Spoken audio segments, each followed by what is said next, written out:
I have little a couple, things? have a couple of go-tos, and these are like I'd say call them they are the tricks of the trade. So firstly, know your group. So if you've got the 6 a.m. class, it's quite easy for them not to talk to each other. So they'll kind of just be mooching around. That's where you can go and individually give people specifics to work on. So it might be in between sets, they're working on some kind of upper body mobility through their lats to kind of get some extra gains, because 6 squats probably taking you 30 seconds, plus you're racking it, adjusting the weight for your partners, and that allows them people to kind of just rotate around, and then they can do some extra work. Kind of that second point I've just mentioned there is grouping people up. Say you have 5 squat racks and 10 people in the class.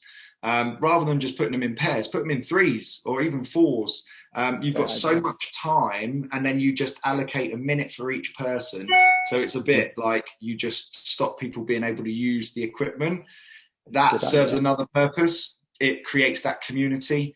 When I did the back squats a couple of weeks ago, when it was 5 by 5, I was able to stand back after set number 2 once we'd kind of gone through and everyone was there, and everyone was just talking to each other.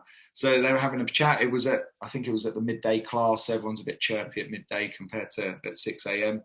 But that's another strategy, is just grouping people up of similar abilities, but then similar personalities. So they're all chatting Amazing. about something that's unrelated potentially to CrossFit. Like I walk over to the girls and they are not talking about CrossFit some of the time. And some of the boys are talking about some stuff that you probably wouldn't repeat anywhere else. So, um, yeah, just creating that vibe and that environment where people are nice and preoccupied is probably the best word to describe it.